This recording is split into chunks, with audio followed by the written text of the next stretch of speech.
Hi, my name is Phil Dance and I sell John Deere tractors. One of the most often raised questions I receive from customers is whether or not the John Deere 1025R tractor is powerful enough to get those major jobs done around their home. For the next couple of months, we're going to be exploring that question by shooting a series of videos that will demonstrate some of the capabilities of the John Deere 1025R tractor while using various John Deere and Frontier line implements. You can see here that I've backed up to the Frontier BB 2048 box blade, and I'm hooking it up to the tractor with the John Deere iMatch system.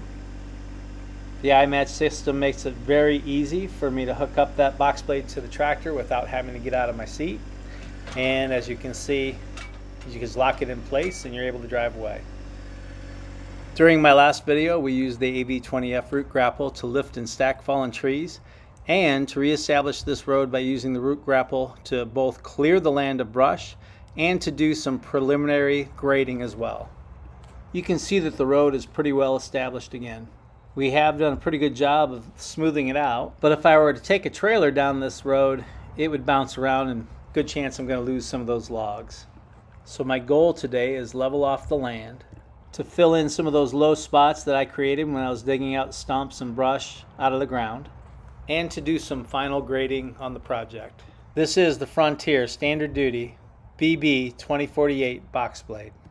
There are several variations to this blade, including the BB 5048 and the BB 2048L, which is a light duty blade. This particular model has 4 scarifiers or tines that you can adjust to different digging depths. To start out, I'm going to have this box blade at the deepest depth so that I can pull some of the roots and vines that exist just under the surface. Now, before I get too far into this, you're going to notice that I have removed the rollover protection from my tractor. This is not a good idea, as the tractor could possibly tip or roll over, causing damage to the tractor and possible injury or death to the operator or innocent bystanders that are nearby. Before you operate any tractor, you should ensure that all safety precautions are in place and never alter your tractor. The box blade, in my opinion, is one of the best implements that you can have with your tractor. It's simple to use, and you're going to make quick work of any project they have that involves leveling or grading the ground. If you have a gravel driveway, this is one of the best ways to maintain it, as it allows you to pull stone from one area of the driveway and to fill it into those low spots at a different area of the driveway. If you're having new stone or crushed concrete brought in, this is one of the easiest ways to spread it out. All you have to do is back into the pile and drive away. As I'm driving away, I really want you to pay attention to how much that tractor is bumping around a little bit here. You can see that the bucket is moving up and down. You can see that I'm going swaying left and right as we're driving down the road here as well. When we get to the end of the video, we're going to compare what the road looks like then as opposed to what it is now. The box blade fills up with debris, and as I come to the end of the run, I'm going to lift it up and dump it out.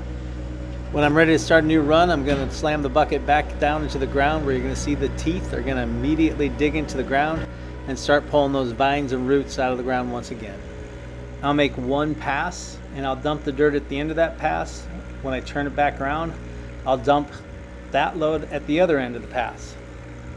The reason why I'm doing this is at the end of the run, there's going to be 2 piles of dirt that I can use. You're going to notice I have the root grapple on my bucket still. And with that root grapple, I'm going to pick the pile of dirt back up into the air and shake it out, separating the vines and the roots from the dirt. And then I'm going to have some pretty clean dirt that I'm going to go ahead and use to spread back onto the road. Most of my customers will come in, and the first thing they're going to ask me for when they buy a tractor and they need to do some grading is a rear blade. I made the same mistake when I first bought my tractor, and one of the reasons why I think it's a mistake is because rear blades are very hard to control. First off, the rear blade typically does not have downforce, and downforce allows you to keep that blade on the ground. So consequently, what happens when you have a tractor, a compact tractor, pretty much any size, you're going to see that the bucket is going to cause the back end to go up and down, and then when you later pass again, it's going to make it even worse. You can see here that the box blade stays on the ground pretty well. Second issue is with the rear blade, you're going to have spill off either to the left or the right of the tractor, depending on how you have it angled, or if you have it straight, you're going to have spill off from both sides. When you're trying to pull dirt from one area and hit a low spot with it, that makes it kind of difficult because you're going to have to make several passes to get that dirt back to the places that you need to go.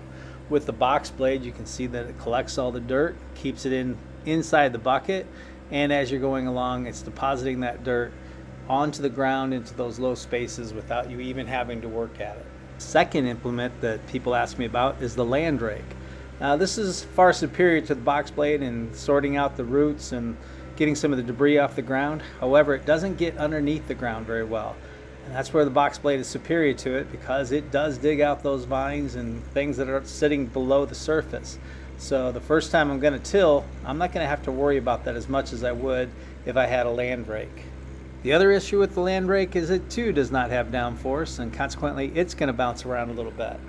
Now, I'm not going to say that those tools are both useless, because they do have their places. I use my land rake to rake up leaves in the fall and get them off of the paths in the woods, and I use the rear blade to remove snow in the wintertime as well. But when it comes to control, when it comes to ease of use, this is the best way to go. When you're looking at the competition out there, you're going to see that pretty much it's pretty easy to find a box blade, and the quality is going to be similar to the Frontier.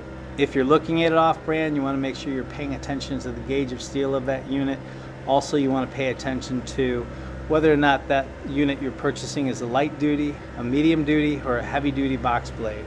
You also want to pay attention to whether or not that box blade has a rear blade as well. Some of them only come with a front blade, and they don't have any means of pushing soil if you're going to back up.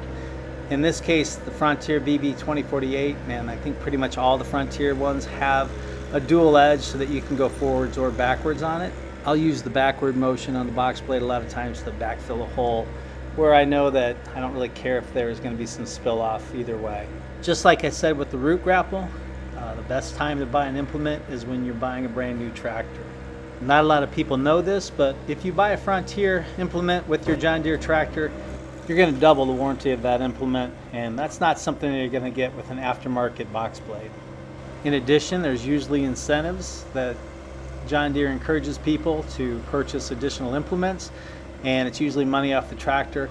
And at the same time, there's also that low rate financing, including sometimes 0%, and that's definitely something you won't get if you decide to add the box blade down the road or use an off-market brand. So right now I'm changing the depth of those scarifiers. I want to be a little bit higher on them at this point. I've gotten most of the roots out of the ground and some of those vines that were just underneath the surface, and it's pretty much a matter of just lifting up the scarifier and putting the pins in, and then moving on to the next one. Usually takes just a couple of minutes to get everything set, and then you're back on the road.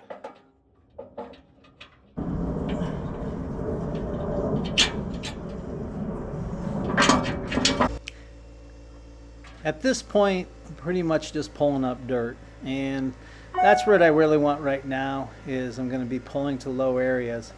As we continue down the road here, I actually ran into a pretty nasty root that the tractor keeps on going over and getting stuck, and right there you just saw that I got stuck with that root. And so eventually what I'm going to end up doing is pulling that root out of the ground, because it's stopping the tractor cold when I hit it, and you're going to see it's a pretty nasty one here in a little bit. Right now what I'm doing is going to each of the end runs. I've already cleared out a lot of the debris out of the pile of dirt using my root grapple, and now I'm going to be pulling that dirt back onto the road, and you're going to see that I'm going to kind of focus on that root that I keep getting caught up. You saw that I just raised the box blade a little bit, and now I'm pushing some back on top of that root, hoping that it won't catch me the next time, but more than likely it's just going to have to come out of the ground. I'm going to continue to work those end piles and drag them back onto the road. I'm clearing out the debris out of them like I talked about, and you're going to see that every once in a while I'll lift it up slightly where I see a hole that needs to be filled in. This is a very simple process at this point. I'm going to cross over that root again. Let's see if I lift up the bucket again, and you can see that that time I didn't get caught on it, so I kept going.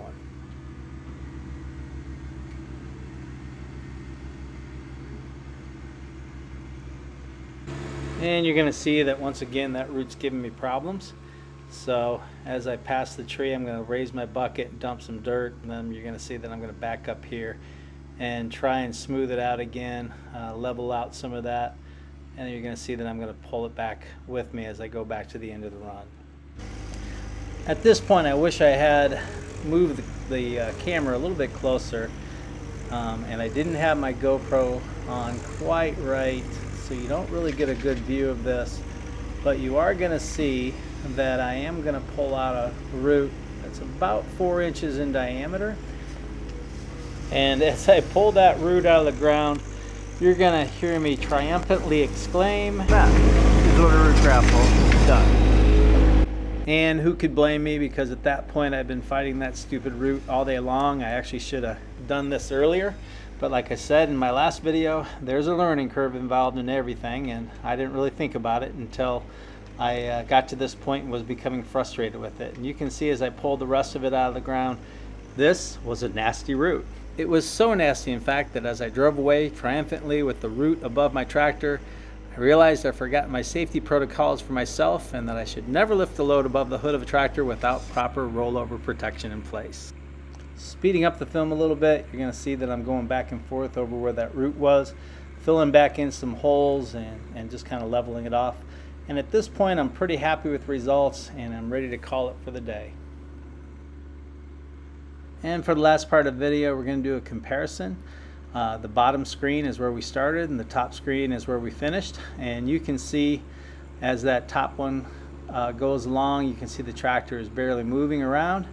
When you look at that bottom video, I'm going slower and I'm still bouncing everywhere with that one. So definitely makes a huge difference when you have that box plate on. You're going to see another view of the tractor coming back, and the same thing here. You're going to see that root grapple, and the bottom one is bouncing everywhere. And the top one, it's maintaining, staying pretty level. That's the type of job that a box blade will do. And I did this one pretty fast today. I think I worked for about 2.5 hours.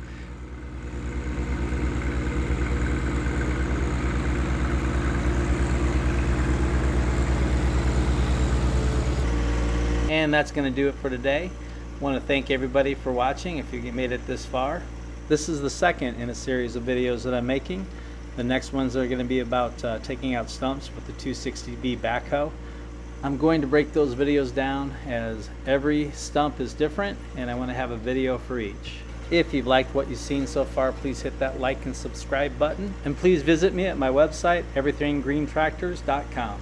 For today, I just want to say thanks for coming. I'm Phil Dance, and I sell John Deere tractors.